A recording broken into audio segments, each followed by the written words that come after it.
রাজ্যের প্রাক্তন মুখ্যমন্ত্রী মাননীয় মমতা বন্দ্যোপাধ্যায় প্রায় 250 লোকজন নিয়ে নেমেছিলেন হকার উচ্ছেদের বিরুদ্ধে প্রতিবাদ করতে। এতদিন পরে ওনার মনে পড়েছে হকার উচ্ছেদের বিরুদ্ধে প্রতিবাদ করতে হবে। যেদিন বুলডোজার এসেছিল সেদিন কোথায় ছিলেন আপনি? আপনি তো জীবনে প্রথম নির্বাচিত হয়েছিলেন যাদবপুর থেকে। তা যাদবপুরে যেদিন বুলডোজার এসেছিল সেদিন আপনি কোথায় ছিলেন? সেদিন কালীঘাটের বাড়িতে ছিলেন না? সেদিন বুলডোজারের সামনে কেন গিয়ে উপস্থিত হননি? আপনি ভোটে হেরে গেলেন, সেটা নিয়ে মামলা করতে পারলেন, কেন বুলডোজার নিয়ে আপনি মামলা লড়তে চলে এলেন না? এসআইআর নিয়ে আপনি মামলা লড়তে চলে গেছিলেন। ওই আপনার মামলা লড়াতে তো আজকে এই মানুষগুলোর এই অবস্থা। আপনার সাথে রাজ্যের সাথে ইসিআর গতি আছে এটা দেখাতে গিয়েই তো রাজ্যের এই মানুষগুলোর এই অবস্থা। ভুল কজে চলে গেছেন, যেখানে আপনার অনুপস্থিতি থাকলে, যেখানে আপনি উপস্থিত না হলে রাজ্যের মানুষের ভালো হতো, সেখানে চলে গেলেন। কারণ ভোটের আগে ফুটেজ নিতে হবে, ভোটের আগে ভোট বাড়াতে হবে। ভোটের আগে ফুটেজ নেওয়ার জন্য চলে যেতে পারলেন, আর মানুষগুলো যখন বিড়ম্বিত, এখন ভুলে গেছেন। মানুষগুলোকে তো বিড়ম্বনায় ফেলে, অসুবিধায় ফেলে, তাদের ক্ষতি করে এখন ভুলে গেছেন। কেউ বলছেন না, হকার নিয়ে কথা বলতেছেন। আজকে কলকাতা হাইকোর্টে অনেক প্রায় 25টা মতো ম্যাটার ছিল, বেশ কিছু স্টেশনে। সেই স্টেশন সাপেক্ষে অনেকে ভুল কথাবার্তা বলছেন যে সমস্ত হকারদের সাপেক্ষে নয়, যে নির্দিষ্ট মামলা সেই নির্দিষ্ট মামলা সাপেক্ষে নির্দেশ হয়েছে অন্তর্বর্তীকালীন স্থগিতাদেশ, একেবারেই স্বল্প সময়ের জন্য বলেছেন। কেস ভিত্তিক প্রতিটি মামলায় সেক্ষেত্রে রেলকে রিপোর্ট দিতে বলেছেন। কিন্তু বিষয়টা সেটা নয়। পলিটিক্যাল লাভ যখন থাকবে তখন থাকবো, ফুটেজ নেব, ক্যামেরা থাকলে থাকবো, তারপরে যেই ক্যামেরা নেই সব ভুলে গেলেন।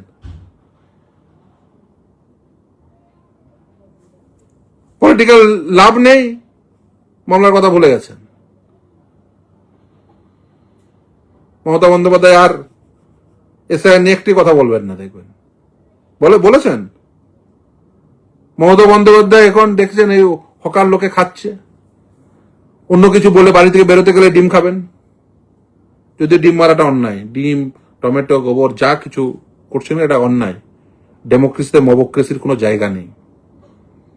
কিন্তু উনি আজকে নেমেছিলেন 250 জন নিয়ে। আপনি যদি সব পিটিশনারের সংখ্যা দেখেন, ওর কয়েক গুণ। মানে মমতা ব্যানার্জি যাদের হয়ে নেমেছেন তারাই মমতা ব্যানার্জির পিছনে নেই। সর্বমোট 250 জন, তার মধ্যে পুলিশ, সাংবাদিক সব রয়েছে। 250 পৌঁছবে কিনা সন্দেহ আছে। আমাকে সাংবাদিকরা বলে গেল 200 থেকে 250 জন। মমতা বন্দ্যোপাধ্যায়ের রাজনৈতিক গ্রহণযোগ্যতা এই অবস্থায় পৌঁছেছে। কিন্তু মানুষগুলো যে বিড়ম্বিত, আমরা নির্দিষ্টভাবে বলছি। আপনারা দেখেছেন যে এসআইআর একেবারে বোঝাই যাচ্ছে যে বিষয়টা ভুল হয়েছিল। একেবারে প্রথম মামলাকারী যিনি ছিলেন এই এসআইআর ট্রাইব্যুনালের মাধ্যমে নাম উঠেছিল, মহতাব শেখ, যিনি আজকে নির্বাচিত একজন বিধায়ক, যার নাম ছিল না, ডিলিট হয়ে গেছিল, যিনি ভোটার হতে পারছিলেন না, ভোট দিতে পারছিলেন না, তিনি নির্বাচিত বিধায়ক আজ।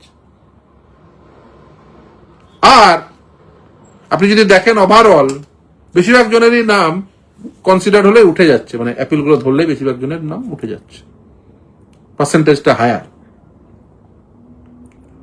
বা যাদেরই দেখবেন ওই এক্সক্লুডেড হচ্ছে, বেশিরভাগ ক্ষেত্রেই হয়তো তাদের কাছে খবর পৌঁছয়নি হিয়ারিং এর। হুগলির কিছু ক্ষেত্রে ঘটেছে, বীরভূমের কিছু ক্ষেত্রে ঘটেছে। কিন্তু মানুষদের সব ডকুমেন্ট আছে, মানুষগুলোর ডকুমেন্ট রয়েছে, নাম ডিলিট হয়ে গেছে। তাহলে ডকুমেন্ট থাকা সত্ত্বেও নাম ডিলিট হবে। মমতা ব্যানার্জি ভোটের আগে ফুটেজ নেবেন, ভোটের পরে সব ভুলে যাবেন। এখন দেখছেন বাড়ি থেকে বেরোতে পারছি না অন্য ইস্যুতে, এখন দেখছেন এটা একটা সেফ খেলা যাবে। একটু হকার নিয়ে বললে টুক করে দুপা হেঁটে দিয়ে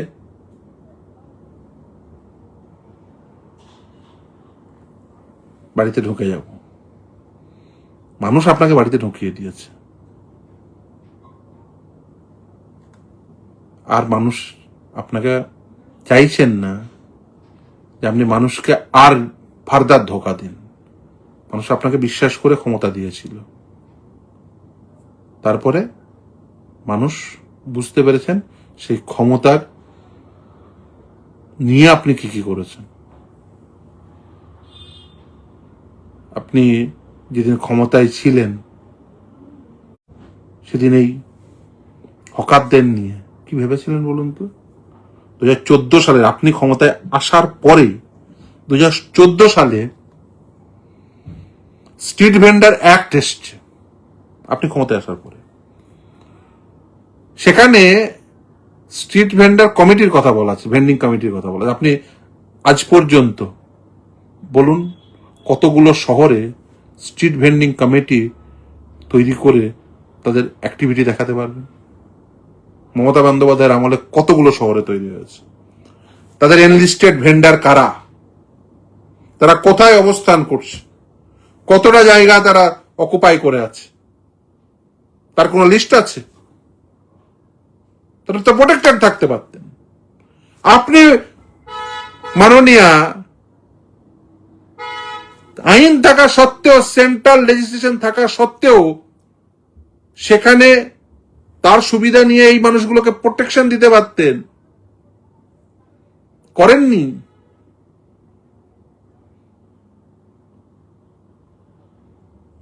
আপনি উল্টে তাদের বিপদে ফেলে দিয়েছে। মাননীয়া যেমন এসআইআর এর মাধ্যম দিয়ে এসআইআর এই যে ভুল কাজগুলো করেছিলেন, আপনি যদি সঠিকভাবে ডাটা এন্ট্রি অপারেটর নিয়োগ করতেন, এসআইআর এর কাজ কারা করেছে? বিডিও অফিসের কর্মী, এসডি অফিসের কর্মী, ডিএম অফিসের কর্মী, তারা কাদের কর্মচারী ছিল সেই সময়? মমতা বন্দ্যোপাধ্যায় দ্বারা পরিচালিত তৃণমূল কংগ্রেস নামক রাজনৈতিক দলটি ক্ষমতায় ছিল, তাদের দ্বারা পরিচালিত সরকার, তাদের কর্মচারী। আপনি মানুষগুলোকে সুরাহা দিতে পারেননি। যাই হোক, এখনো পর্যন্ত অনেক মানুষ বিড়ম্বিত। নিশ্চিতভাবে এই লড়াই চলবে সর্বশেষ ভোটার পর্যন্ত, বৈধ ভোটার নাম অন্তর্ভুক্তি পর্যন্ত এই লড়াই চলবে। আগের ভোটে ভোট দিয়েছেন, কেন তারা বৈধ নয়? তাদের পাসপোর্ট রয়েছে, আধার কার্ড রয়েছে, প্যান কার্ড আছে, ভোটার কার্ড আছে, জমির দলিল আছে, নিজের নেই বাবার আছে, বাবার নেই দাদুর আছে, বৈধ ট্রাইব্যুনাল সব অ্যাকসেপ্ট করছে, ল্যান্ডের ডকুমেন্ট অ্যাকসেপ্ট করছে, সেটা দেখে নাম ইনক্লুড করছে। মমতা শেখের মামলায় একজন নির্দিষ্টভাবে বর্ণিত আছে, তার পাসপোর্ট ছিল। নাম ইনক্লুশনের ক্ষেত্রে একটা প্রাইমারি ডকুমেন্ট না থাকলেও যদি দেখা যায় একটা আধার কার্ড আছে, ভোটার হিসেবে নাম অন্তর্ভুক্তির ক্ষেত্রে কনসিডার হতে পারে অন্য ডকুমেন্টের সঙ্গে। অনেকের মাধ্যমিক পাস মার্কশিট রয়েছে, সার্টিফিকেট রয়েছে, বা মার্কশিট রয়েছে, পাস ফেল যাই হোক না কেন, সেগুলো কনসিডার করে অনেকের নাম অন্তর্ভুক্ত হয়েছে, কিন্তু অনেকের নাম এখনো বাকি আছে। উদ্বিগ্নতা মানুষের মধ্যে বাড়ছে, কিন্তু নিশ্চিতভাবেই এই লড়াই চলবে, জারি থাকবে। আর এই মমতা বন্দ্যোপাধ্যায়ের মতো রাজনৈতিক নেতা নেত্রী সুবিধাবাদী অবস্থান থেকে দেখবেন মাঝে মাঝে, আজকে যেমন বেরিয়েছেন, যখন বুঝেছেন যে তার রাজনৈতিক অস্তিত্ব প্রায় বিলীন হয়ে গেছে, তখন আবার হকার ধরে আবার উঠে আসতে চাইছেন। আমরা দেখছি 1995 সালের ডকুমেন্ট আছে কিছু হকারের কাছে, 2002 সালের ডকুমেন্ট আছে। আমি আজকে আদালতে বলে হচ্ছে যে দেখুন এই ডকুমেন্টটুকু আছে, সেগুলো কনসিডার করছে না। এই মানুষগুলো যাবেন কোথায়? আপনি হকার উচ্ছেদ করবেন, এরা যাবেন কোথায়? যে মানুষগুলো 30 বছর ধরে, যে ধরুন 1995 সাল থেকে আজকে 2026 সাল, এতগুলো বছর যে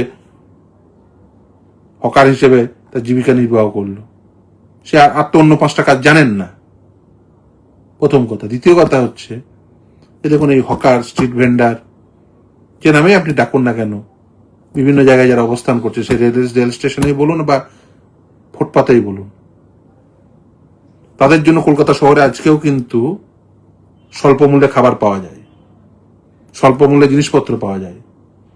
কলকাতা শহরে কিন্তু সবাই মানে একেবারে কোটিপতি বসবাস করে, তাদের এরকম ভাবার কোনো কারণ নেই। বা কলকাতা শহরে যারা কলকাতা শহরকে সচল রাখার জন্য যারা কলকাতা শহরে প্রতিদিন আসেন, জেলা থেকে, মফস্বল থেকে, গ্রাম থেকে, তাদের আয় কত, দৈনিক মজুরি কত, মাসিক আয় কত, দিনে হয়তো 400 টাকা 500 টাকা। তাদের যদি বলেন যে 250 টাকা একটা ফিশ প্লেট নিতে হবে, ভাত খেতে পারবেন? দুপুরের আহারটা হবে তো? বলে এইগুলো আশা করি ভাববেন, প্রত্যেকেই ভাববেন,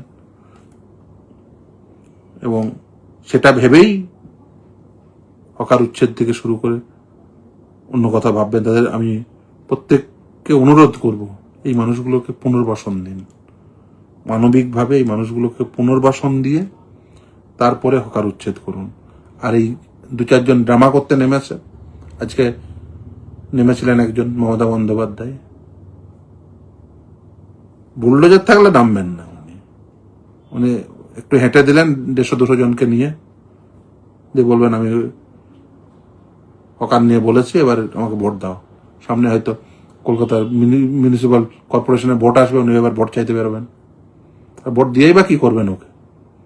2 দিন পরে তো তারাই আবার এ দল ও দল করে, কেউ ঋত, কেউ ধৃত, কেউ মৃত, মানে তৃণমূল মৃততে অবস্থান করবে, কেউ ধৃততে অবস্থান করবে, কেউ ঋততে অবস্থান করবে, কেউ কালীঘাট তৃণমূলে অবস্থান করবে, কেউ জেলে অবস্থান করবে। ফলে এই এদের ভোট দেওয়ার কোনো লাভ নেই। যাই হোক, এসআইআর নিয়ে অনেকেই চিন্তিত দেখছি। এসআইআর নিয়ে যাদের আর্জেন্সি আছে তারা নিশ্চিতভাবেই আদালতের নির্দেশের সাপেক্ষে কিছু জনের হয়েছে, কিন্তু বাকিদের তো ওয়েট করতে হবে, এই নিয়ে কোনো সন্দেহ নেই। কিন্তু মমতা বন্দ্যোপাধ্যায়রা তারা ভোট নিয়ে, এই নিয়ে ভোটের আগে সব রাস্তায় বসেছিলেন, ভোটের আগে মমতা বন্দ্যোপাধ্যায় রাস্তায় ড্রামা করতে বসেছিলেন, নাটক করতে। আজ ভোট হয়ে শেষ হয়ে গেছে, ভুলে গেছেন।